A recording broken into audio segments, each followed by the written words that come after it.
You ever notice how the truly dangerous men are always the calmest?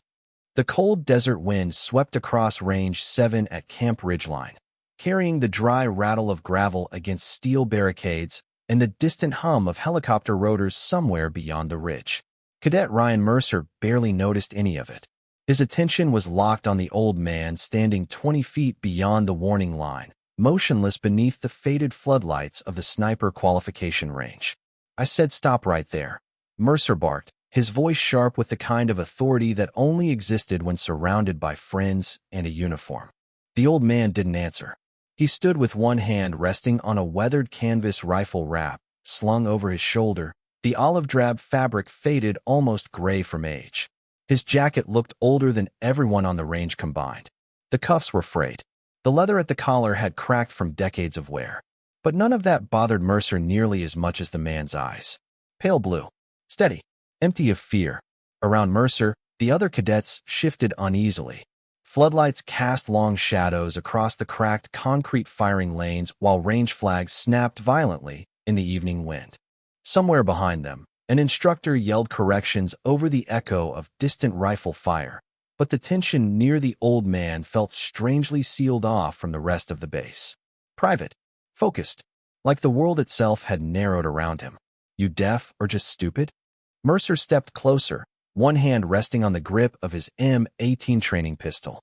"This is a restricted Marine Corps range." Still nothing.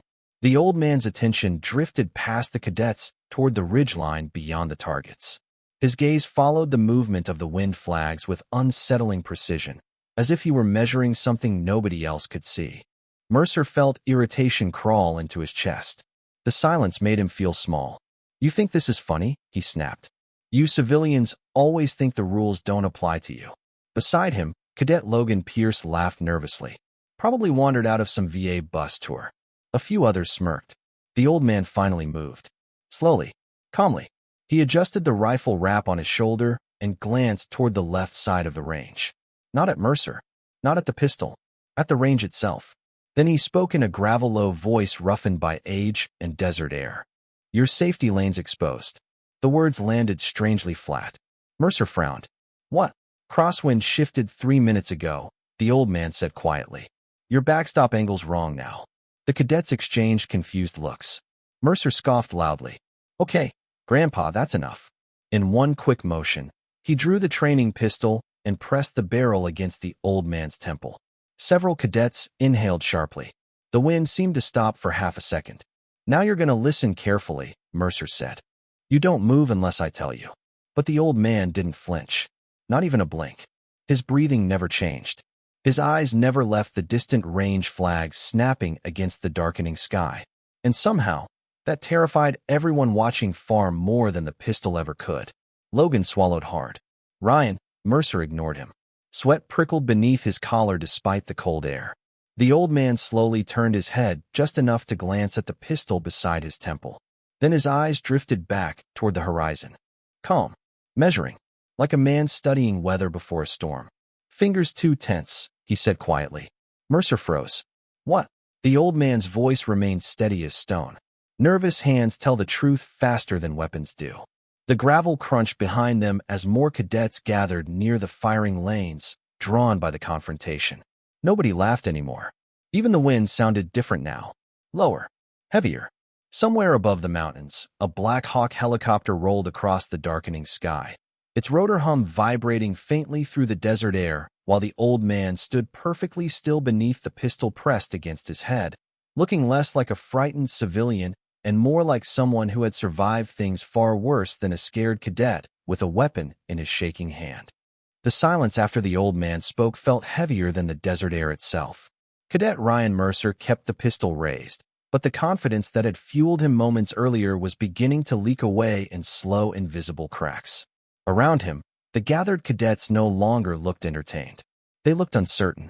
The floodlights buzzed overhead while cold wind rolled across the firing lanes, carrying the scent of dust, gun oil, and distant jet fuel from the far side of the base. The old man stood exactly where he had been from the beginning. No panic, no anger, just that same impossible stillness. Cadet Logan Pierce shifted beside Mercer and glanced uneasily toward the exposed safety berm at the far end of the range. "Ryan," he muttered quietly. The wind did shift. Mercer snapped his eyes toward him. "What?" Logan pointed toward the range flags whipping violently near the 1,000-yard markers. The red streamers had changed direction completely, now cutting hard across the canyon from east to west. A few seconds later, one of the range instructors in the distance began shouting corrections to another firing team. The old man had noticed the problem before trained range personnel did. Mercer tightened his jaw. Lucky guess. But even he did not sound convinced anymore. The old man slowly lowered the rifle wrap from his shoulder and rested it gently against the concrete barrier beside him. The movement was careful, respectful, like someone handling something older than memory itself. Mercer immediately stepped forward again. "Do not touch that." The old man looked at him for the first time since the confrontation began. His pale blue eyes reflected the harsh range lights without warmth. "Then stop pointing that thing at me and listen." Nobody spoke. Somewhere beyond the ridgeline, thunder rolled low across the desert sky. Logan swallowed hard again. Up close, the old man looked even stranger somehow. Not dangerous in the obvious sense. There was no swagger, no visible anger, no attempt to intimidate anyone. But there was something carved deep into his posture that every Marine on the range instinctively recognized, even if they could not explain it. Discipline. The kind forged over decades instead of classrooms. Mercer lowered the pistol half an inch, more from uncertainty than mercy.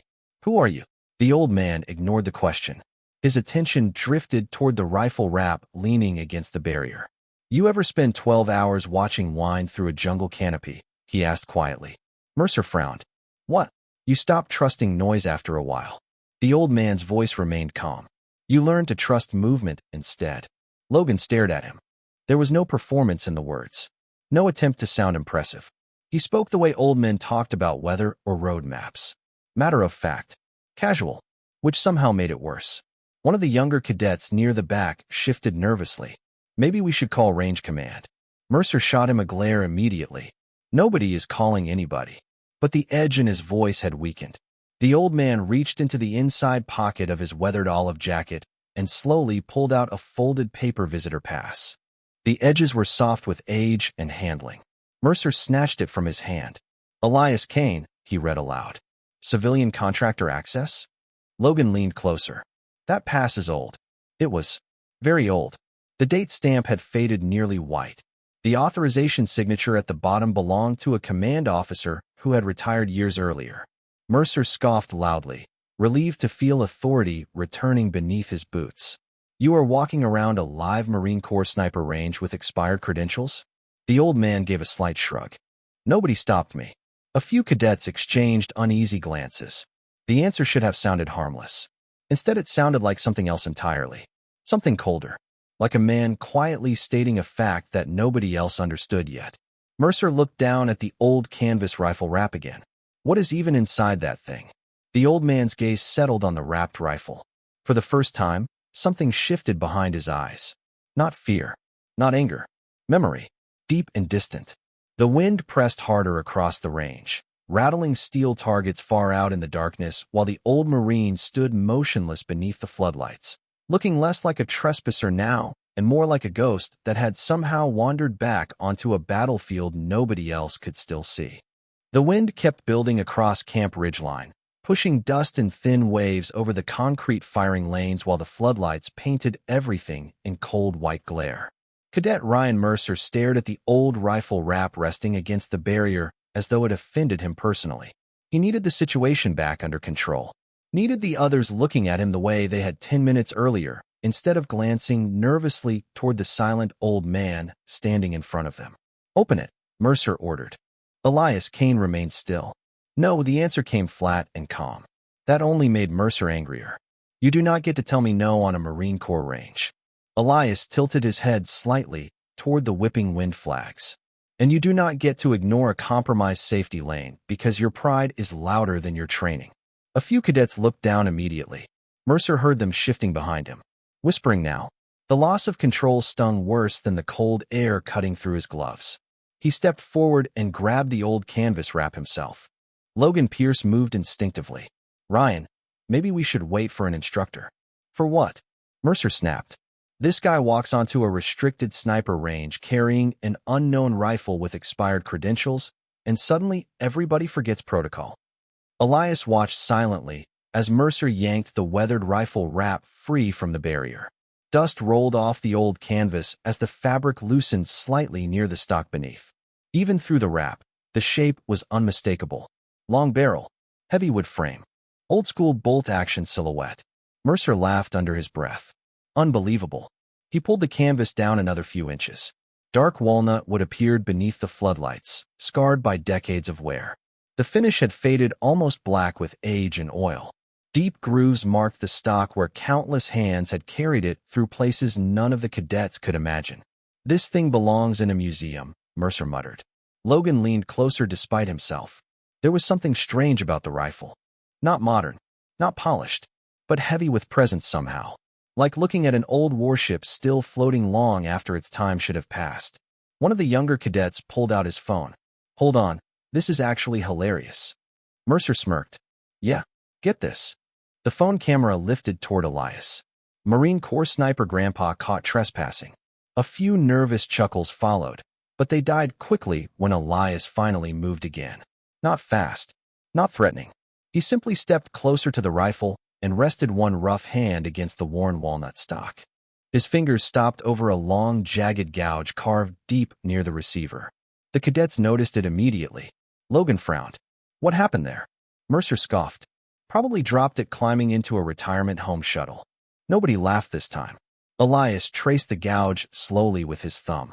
The floodlights reflected faintly in his pale eyes while the desert wind rattled steel targets far downrange. Then, very quietly, he spoke. Shrapnel. Just one word. Calm. Distant. But something about the way he said it made the air feel colder. Logan stared at the gouge again. It did not look accidental anymore. It looked violent. Ancient. Earned. Mercer rolled his eyes hard enough to force confidence back into his voice. Right? Let me guess. Secret missions. Jungle warfare. Lone sniper stuff. Elias said nothing. Somewhere behind the firing lanes, a senior range instructor finally began walking toward the growing crowd. Staff Sergeant Daniel Brooks, 38 years old. Combat tours in Afghanistan.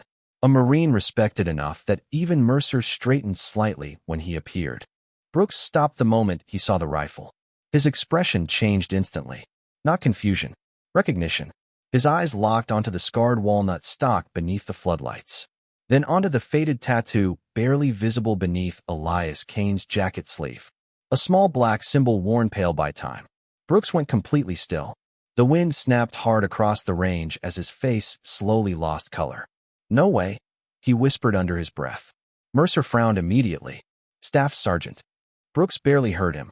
His eyes remained fixed on the old rifle. On the gouge near the receiver. On the old man standing beside it with one weathered hand resting quietly against the stock like it still belonged there after all these years. Then Brooks looked directly at Elias Kane for the first time. And the calm expression on the old Marine's face hit him like a punch from 30 years of buried stories suddenly becoming real. Staff Sergeant Daniel Brooks had spent nearly 2 decades around Marines, and he had learned something early in his career that never failed him. Real danger was usually quiet. It did not posture. It did not shout. It watched. The old man standing beneath the floodlights carried that same silence now, and Brooks felt the hair rise slightly on the back of his neck as the desert wind swept across Range 7. Cadet Ryan Mercer noticed the change immediately. Staff Sergeant. Brooks did not answer at first. His eyes remained locked on the rifle, specifically the gouge carved near the receiver. He had seen that mark before. Not in person. In photographs. Grainy archive images shown during an advanced sniper history seminar years earlier at Quantico. A damaged M40 rifle recovered after a classified reconnaissance operation near Key, San in 1969. Brooks remembered the instructor's exact words because nobody in the room had believed the story sounded real. The rifle belonged to a Marine who stayed behind for 36 hours guiding extraction teams through radio silence, while enemy patrols closed within 50 yards. Brooks slowly stepped closer now, boots crunching against loose gravel. Sir, he said carefully, may I see the rifle? Elias Kane studied him for a long moment. Then he nodded once. Mercer looked completely lost. Wait, hold on. You know this guy? Brooks ignored him entirely. The old Marine carefully unwrapped the remaining canvas from the rifle beneath the floodlights. The weapon emerged piece by piece like something pulled from another century. Dark walnut stock. Parkerized steel worn smooth at the edges. Marine Corps scope mounts from a generation long gone. Every cadet on the range fell silent. Even the younger ones who knew almost nothing about sniper history understood instinctively they were looking at something important. Something old enough to have survived men who had not. Brooks stared at the serial number near the receiver and felt his stomach tighten hard. He knew it. Not from memory alone. From legend. No way. Logan Pierce whispered beside Mercer. Mercer tried forcing a laugh. It is just an old rifle. Brooks finally turned toward him, and the expression on the staff sergeant's face killed the last ounce of confidence in the cadet instantly. Do you have any idea what you are standing next to right now? Mercer opened his mouth, but nothing came out. Elias rested one weathered hand against the rifle stock again, thumb brushing lightly across the old gouge. The floodlights faded around him for a brief moment. The desert wind disappeared, and suddenly the smell of dust and gun oil became wet jungle air thick with rain and cordite. 1969. Kisan. The world had been green then. Endless green broken only by mud, smoke, and tracer fire cutting through monsoon rain. Young Sergeant Elias Kane lay motionless beneath dripping jungle canopy with the same rifle pressed against his shoulder. His camouflage was soaked through. Leeches clung to his sleeves. 50 yards below his position, exhausted Marines remained trapped behind shattered stone ruins, while heavy machine gun fire pinned the entire valley shut. Radio communication had failed hours earlier. The only thing still working was Elias. Wind drifted strangely through the canyon that night. Unpredictable. Violent. Any normal shot would have missed the narrow opening between the rocks protecting the machine gun nest. But Elias had spent 2 days studying the valley through rain movement alone. Watching leaves. Watching water slide from branches. Watching smoke curl through darkness. Beside him, a terrified young radio operator whispered into broken static. Reaper 1. Extraction teams are pulling back. Elias never looked away from the scope. His breathing slowed until even the rain sounded louder than his heartbeat. Then his voice came low and calm through the radio. Tell them to hold. The memory shattered instantly beneath the harsh white floodlights of Camp Ridgeline. Elias blinked once. The jungle vanished. Gravel replaced mud.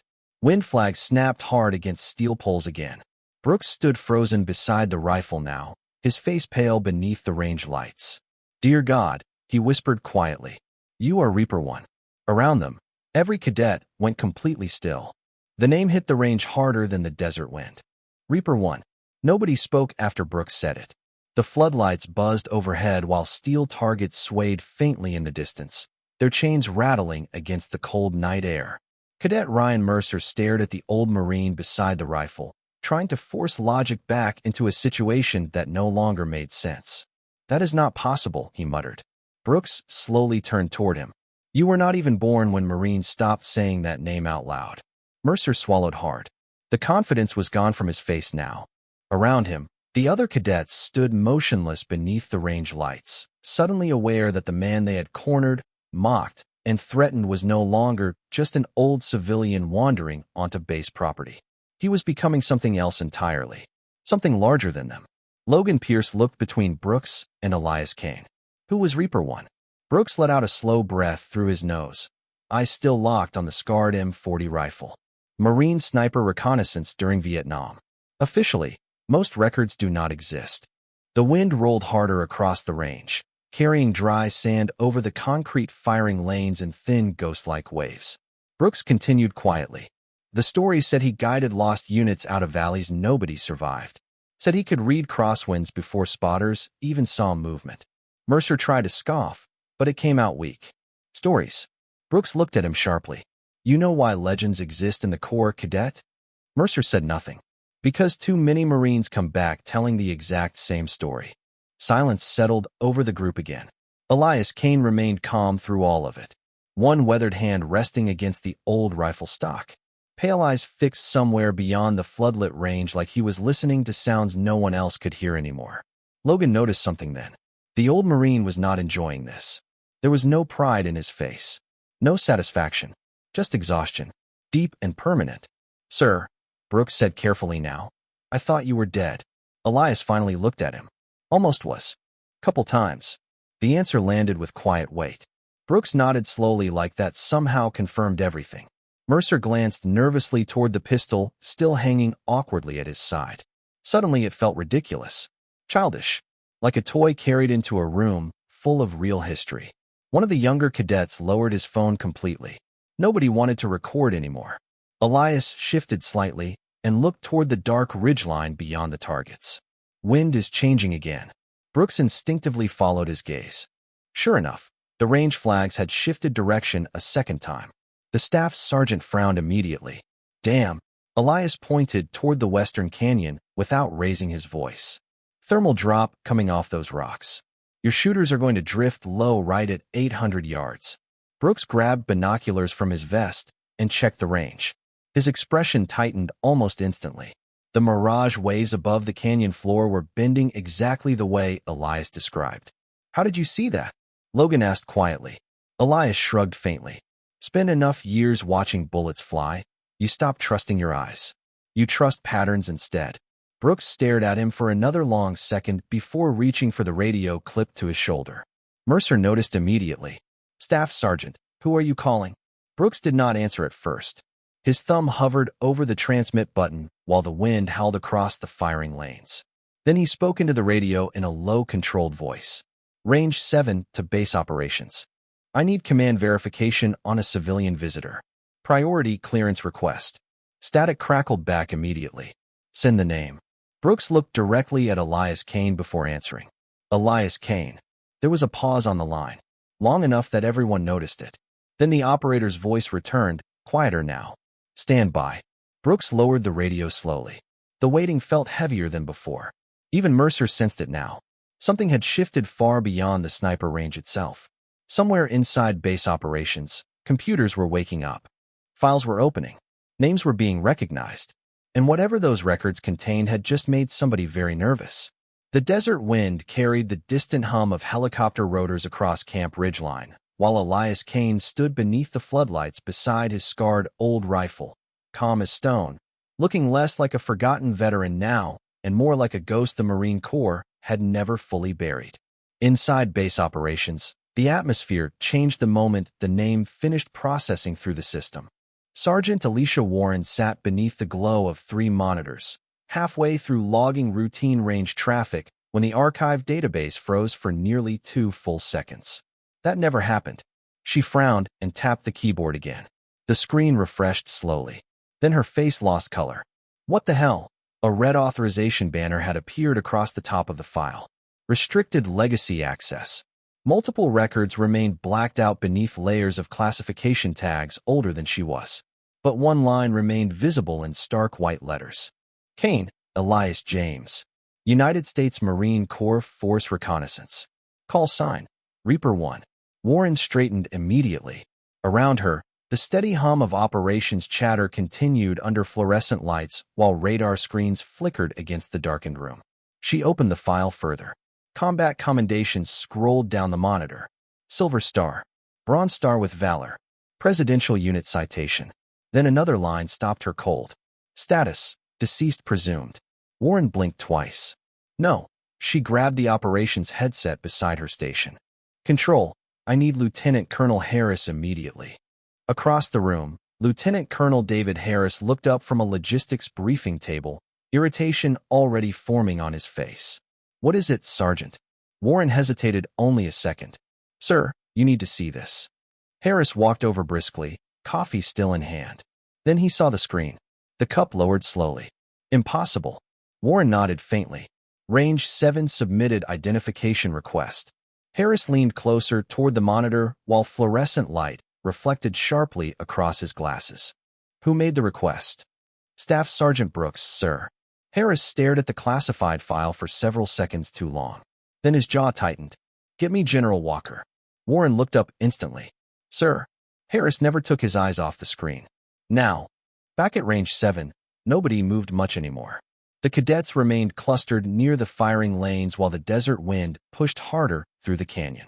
Cadet Ryan Mercer stood silently with the training pistol holstered again, though he could still feel the memory of pressing it against the old Marine's head burning like acid in the back of his mind. Elias Kane stood beside the rifle exactly as before, calm, motionless, watching the shifting wind across the dark valley beyond the targets. Logan Pierce finally spoke quietly. "Sir, were you really Force Recon?" Elias did not answer immediately. His eyes remained on the distant ridgeline. "Long time ago." Logan swallowed. "Brooks said your records were classified." Elias gave the faintest shrug. "Some things were not meant to stay on paper." Mercer shifted uncomfortably beside them. Every instinct in him wanted to regain authority somehow, but the situation had moved beyond him completely now. Even the air felt different, like the range itself was waiting. Staff Sergeant Brooks stepped closer to Elias carefully. "Sir, if command confirms this," Elias interrupted him softly. "I did not come here for that." Brooks frowned slightly. "Then why are you here?" For the first time all night, Elias looked down at the old rifle resting beside him. The weathered walnut stock glowed dark beneath the floodlights. "Range used to be open farther west," he said quietly, "back before they built the new tower." Brooks blinked. "You trained here?" "No." Elias looked toward the mountains again. "I buried friends here." The words settled heavily over the range. Nobody spoke after that. Even Mercer lowered his eyes. The wind rolled colder through the firing lanes while steel targets clinked softly in the darkness. Then Brooks's radio crackled sharply against his vest. Every cadet flinched slightly at the sound. Brooks grabbed the handset immediately. "Brooks." Static hissed for half a second. Then a tense voice answered. "Staff Sergeant, hold your current position." Brooks frowned. "Sir." Another pause. "General Walker is en route to Range 7 personally." Brooks looked slowly toward Elias Kane. The old Marine's expression did not change at all, but around them, every cadet felt the same thing at once. Fear. Not fear of punishment. Something deeper. The terrible realization that they had accidentally crossed paths with a man the Marine Corps itself still remembered in silence. The sound reached Range 7 long before the vehicles appeared. Deep rotor thunder rolled across the desert sky from somewhere beyond the western ridgeline, low enough to vibrate faintly through the concrete firing lanes beneath the cadets' boots. Every head turned instinctively toward the darkness. Staff Sergeant Brooks looked down at his radio once more, jaw tight. "They are here already," he muttered. Cadet Ryan Mercer felt his stomach sink. Nothing about this felt normal anymore. General officers did not leave command briefings in the middle of the night because of some confused old civilian wandering onto a training range. But the atmosphere around Camp Ridgeline had shifted completely now. The tension no longer belonged to the cadets. It belonged to the base itself. Elias Kane remained motionless beside the scarred M40 rifle while the wind whipped across his faded olive jacket. He looked toward the approaching rotor lights with the same unreadable calm he had carried since the beginning. No anticipation. No fear. Logan Pierce could not stop staring at him. "Sir," Logan asked quietly, "did you know the general was going to come?" Elias gave the faintest shake of his head. "No." "Then why are you not surprised?" Elias looked back toward the distant mountains beyond the firing lanes. "Because Marines remember their ghosts." The helicopter lights broke over the ridge seconds later. A pair of UH-60 Black Hawks swept low across the canyon, their rotor wash blasting dust across the sniper range in violent spirals. Cadets instinctively shielded their eyes as floodlights flickered through the storm of gravel and sand. Behind the helicopters, black SUVs rolled hard across the service road toward Range 7 with headlights cutting through the dust clouds like search beams. Nobody spoke anymore. Even Mercer had gone pale beneath the harsh range lights. He suddenly became painfully aware of every decision he had made over the last 30 minutes. The pistol, the insults, the rifle, the old man's complete lack of fear. Brooks stepped forward immediately as the first SUV stopped near the firing lanes. Doors opened sharply. Military police exited first, moving with fast, controlled purpose. Then a tall figure stepped out behind them, wearing desert combat utilities beneath a dark field jacket. Brigadier General Nathan Walker. The moment Brooks recognized him, he snapped to attention so fast the movement cracked through the air like a rifle report. Every cadet followed instantly. Gravel crunched beneath boots. Hands locked behind backs. Breathing stopped. General Walker barely acknowledged any of them. His eyes moved across the range once, then froze on Elias Kane standing beneath the floodlights beside the old rifle. Something changed in the general's face immediately. Not anger, not confusion, recognition, deep and personal. Walker took several slow steps forward through the dust while rotor wash thundered overhead. Nobody on the range moved.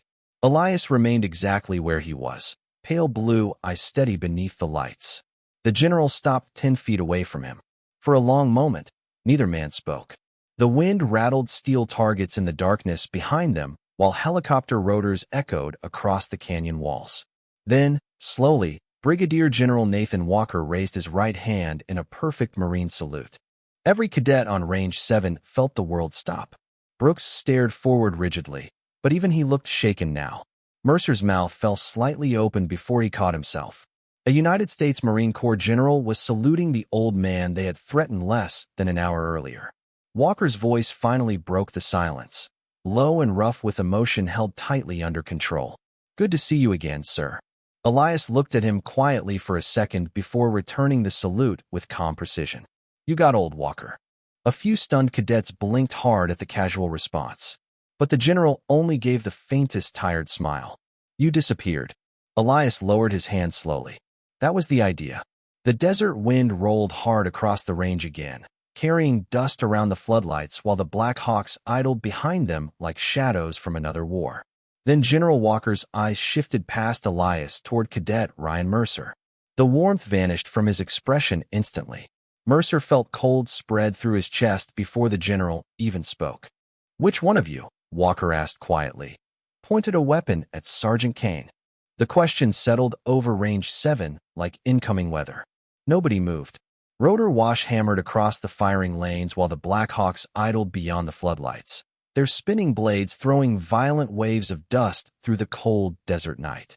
Brigadier General Nathan Walker stood motionless in front of Elias Kane, but his eyes remained locked on Cadet Ryan Mercer now. "Which one of you pointed a weapon at Sergeant Kane?" Mercer felt every heartbeat in his chest at once.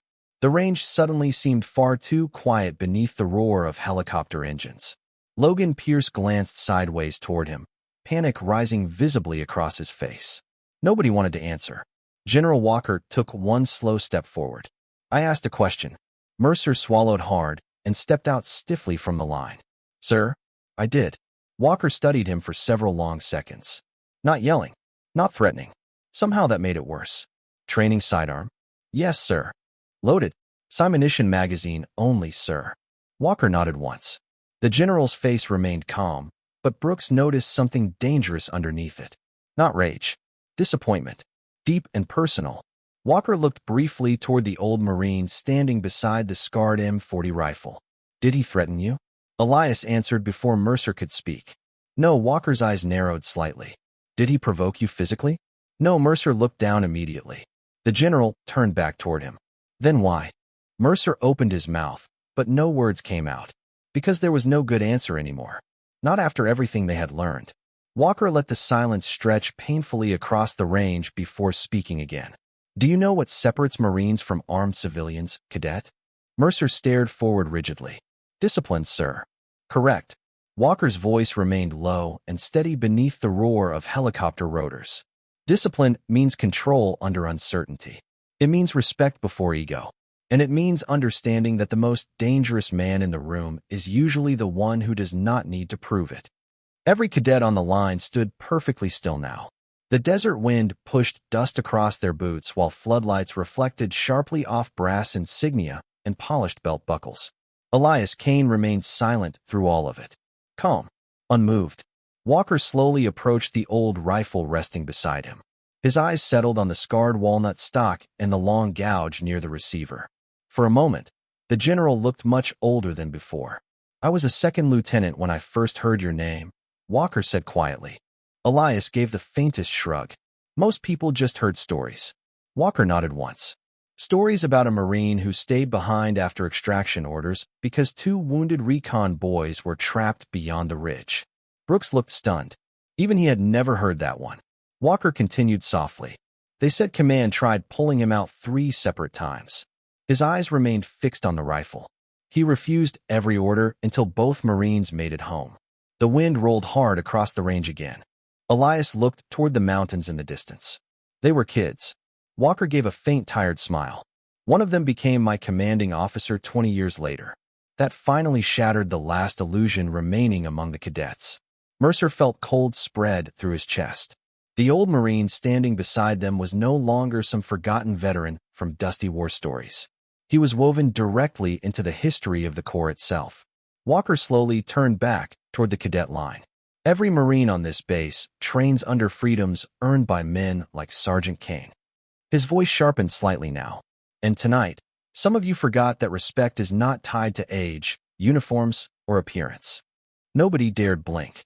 Then Walker did something none of the cadets expected. He stepped aside and faced Elias Kane again. "Sir," he said quietly, "would you do these cadets the honor of speaking to them?" Mercer looked up immediately, shocked. Elias remained silent for several seconds while the rotor wash thundered behind him. Then the old Marine glanced slowly across the line of nervous young faces standing beneath the floodlights. His pale blue eyes finally stopped on Mercer. Not angry, not cruel, just tired. "No," Elias said softly. The answer stunned everyone. Walker frowned slightly. "Sir." Elias rested one weathered hand against the old rifle again. "Talking is easy." The wind shifted sharply through the canyon. Somewhere far downrange, steel targets clinked softly in the darkness. Then Elias looked toward the sniper platforms beyond the firing lanes and spoke in the same calm voice that had terrified them from the beginning. "Let them watch instead." The range went silent after the old Marine spoke. Even the helicopter crews near the Black Hawks seemed quieter somehow, their movements slowing beneath the floodlights while rotor wash rolled across the desert in long, heavy waves. Brigadier General Nathan Walker studied Elias Kane for a moment, then gave a single respectful nod. "Open the range," he ordered softly. Staff Sergeant Brooks reacted instantly. "Yes, sir." The cadets stepped aside as Brooks moved toward the sniper platform overlooking the western firing lanes. Logan Pierce could barely breathe normally anymore. Every instinct told him he was about to witness something none of them would ever forget. Elias Kane lifted the old M40 carefully from the concrete barrier. The rifle looked ancient beneath the floodlights, its walnut stock worn smooth by decades of weather, sweat, and distant battlefields. Yet the moment it settled into his hands, something changed in the old Marine's posture. The exhaustion remained in his face. The years remained in his eyes. But the rifle belonged there, like part of him returning home. Mercer watched in complete silence now. Shame sat heavy in his chest while the memory of pressing a pistol against that calm, weathered face replayed again and again in his head. He understood something now that terrified him far more than punishment ever could. Elias Kane had never been afraid of him. Not for 1 second. Brooks switched on the western target lights. Nearly 900 yards away, a steel silhouette flickered faintly against the darkness near the canyon wall. Crosswinds tore unevenly through the valley below, violent enough that even experienced Marine snipers struggled with shots at that distance during training exercises. Elias glanced once toward the moving range flags, then toward the canyon itself. He never touched a ballistic computer, never checked a weather meter. He simply watched the desert for a few quiet seconds as cold wind rolled through the firing lanes. "Wind drops halfway through the canyon," he said calmly, then pulls left off the rocks. Brooks nodded slowly. That is exactly what the spotters were struggling with earlier. Elias lowered himself carefully behind the rifle. Old joints, slow movements, nothing dramatic. Yet the moment he settled into position, the atmosphere on range 7 changed completely. Every Marine watching felt it. The stillness, the focus, the terrifying calm of someone who had spent a lifetime surviving places where hesitation got people killed. Logan noticed something strange then. Elias did not stare directly at the target very much. His eyes kept drifting toward the darkness around it, watching dust movement, mirage distortion, tiny shifts in the wind invisible to everyone else. The Blackhawks idled behind them while floodlights hummed overhead and steel targets rattled faintly in the distance. Nobody spoke. Then Elias finally rested his cheek lightly against the old rifle stock. The range seemed to hold its breath with him. A single sharp crack echoed across the canyon. Seconds later, the steel silhouette far downrange rang clean and bright through the desert night. Dead center. Nobody moved afterward. The sound faded slowly into the mountains while dust drifted beneath the floodlights. Then Brooks quietly lowered the binoculars from his eyes. "Center mass," he whispered. One of the sniper instructors near the back actually removed his cap in disbelief. Mercer stared toward the distant target, unable to process what he had just witnessed. No computers, no spotter corrections, no hesitation. Just instinct forged across decades nobody around him could truly understand. Elias slowly rose from the rifle and rested it gently against the barrier once more. There was no pride in his expression, no smile, just quiet finality. General Walker stepped toward him again beneath the roar of helicopter rotors. "Sir," Walker said softly, "the Corps still remembers." Elias looked toward the dark mountains beyond the range. "That is not always a good thing." Walker nodded faintly, understanding more than the cadets ever could. Behind them, Mercer finally stepped forward. His voice shook slightly. "Sergeant Kane." Elias turned toward him. The young cadet swallowed hard before speaking again. "I am sorry." The old Marine studied him for a long moment beneath the floodlights. Then he glanced briefly toward the holstered sidearm at Mercer's hip. "Weapons are easy, son," Elias said quietly. "Respect is the part men struggle to carry." The wind swept hard across range 7 one final time, rattling steel targets deep in the darkness, while every cadet stood motionless beneath the floodlights, understanding at last why some legends were never meant to disappear completely. Some simply went quiet and waited for the world to remember them again.